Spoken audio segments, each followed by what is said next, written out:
State line, Arlington. It's the weekend before the critical midterm elections, and all the press is abuzz, accusing the president of energizing his base with anti-immigrant appeals. But even in the quiet of Arlington, Virginia, a suburb of the nation's capital, politics did not take a holiday. But there was good news tonight for the youthful Republican nominee in Virginia's 8th congressional district, because he can take another break from the campaign trail to be with his beautiful fiancée, again, after the late breaking news that the last candidate forum between him and the incumbent Democrat Donald Byer had been cancelled for what is being called unknown reasons. Can we speculate that the multimillionaire and favorite son of Northern Virginia has last-minute jitters about the dashing Army captain and airborne ranger? Perhaps.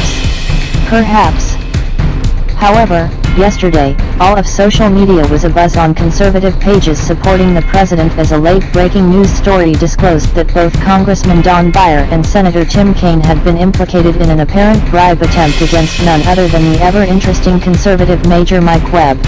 In 2016, Major Mike Webb had achieved international notoriety immediately after he lost the GOP nomination to the Mill Nile environmentalist Charles Hernick, and many rushed to judgment to conclude that he had successfully tanked his political career. His notoriety was so great that just before his entry into the race for the Arlington County Public School Board, Blue Virginia, the Democrat Party propaganda blog managed by Lowell felt that Senator Tim Kaine reads every day revived the story to predict his easy defeat to the then-incumbent James Lander, seeking a third term on the school board. Simultaneous echoes of the same were repeated by the national progressive propaganda presence on Democrat underground, and on the local scene in ARL Now, the local paper still rejoicing over the over 16,000 views that Major Mike Webb's alleged indiscretions had brought them for their coverage of the news.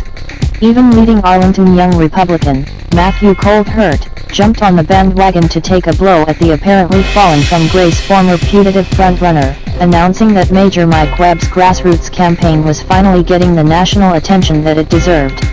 Now, Matthew, please tell us how you really feel.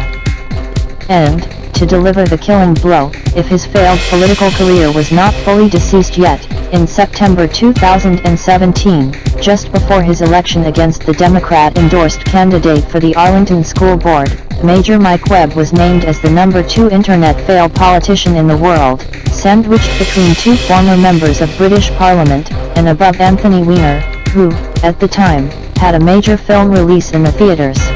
But, not to be forgotten at home, Major Mike Webb's notoriety before a school board race even eclipsed the headlines in Rolling Stone for Senator Ted Cruz. Wait.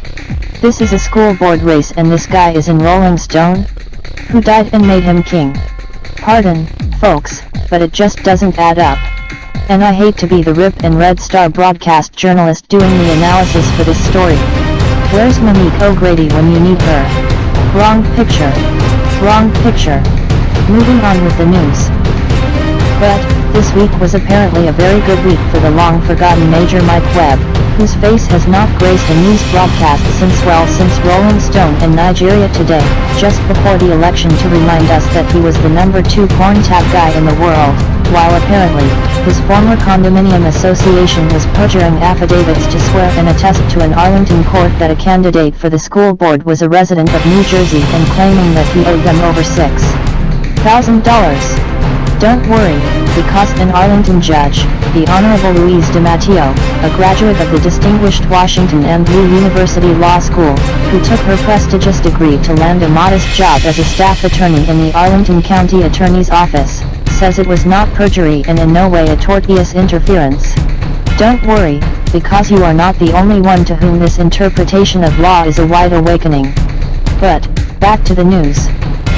Major Mike Webb began the week joining a discussion at the Heritage Foundation regarding the strategic significance of human rights in North Korea, and late that evening he was found hobnobbing with Senate candidate Corey Stewart at an invitation-only event with Mike Lindell, the inventor and CEO for MyPillow. Near the end of the week, he joined faith leaders from across the country at the invitation of the GOP for a call to prayer with national faith leaders including Ralph Reed, Tony Perkins, Ben Carson, Alveda King, and Father Frank Palone. And, someone must be hearing prayers, because all of a sudden social media was abuzz with the news that Congressman Don Beyer and Senator Tim Kaine had been implicated in an apparent bribe attempt to remove him from the congressional race before he achieved international notoriety. And court filings were flying everywhere in the People's Republic of Arlington, Virginia and Gitmo, Alexandria.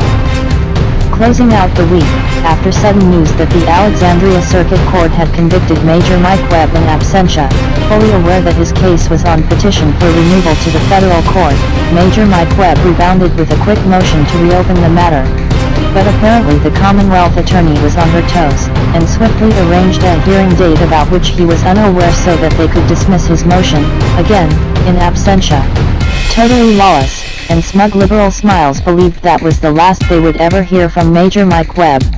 But, after having filed a consumer complaint with Mark Herring, the Attorney General for the Commonwealth regarding suspicious activities for a charitable organization chartered under Section 501c3 of the Internal Revenue Code, Major Mike Webb's bag of tricks were not exhausted. And, on Friday he filed a record number of 3 separate court filings. 1. A declaratory judge to declare the policy implementation plan for the committee to rename Washington Lee High School unconstitutional, as applied, because it, believe it or not, discriminates against African Americans who have negligible representation among the 21 members. 2. A motion to vacate a conviction in the Circuit Court of the City of Alexandria for trespass in the second busiest abortion mill in the Commonwealth of Virginia because such a state action violates basic constitutional trial rights. And 3. A tandem motion filed in the Federal District Court, where Major Mike Webb had petitioned to have the action removed on the grounds of religious discrimination, a pending legal action of which the state court was fully aware, but convicted him in absentia nonetheless, substantiating an allegation of actual malicious prejudice. But, maybe Congressman Don Beyer suddenly became unavailable for the candidate forum because he suddenly became terrified of Thomas O's amazing ability to eat hot spicy noodles. You never know. It's a Democrat district with a 21-point advantage, despite a booming economy under President Donald Trump, so, anything is possible with these educated and enlightened scholars of the world, right? As Dr. Martin Luther King, Jr. stated, injustice anywhere threatens justice everywhere. Coffee is for closers. A. I. D. A. Attention. Interest. Decision. Action. A. Do I have your attention? I know that you are interested. D. Have you made your decision for Christ? A. Now is the time for action. But you have the right to remain silent. Stay tuned for updates as they develop. We get the news as it happens and we get it to you before anyone else. Back to you, in the studio, Mo.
This advertisement was authorized by Mike Webb.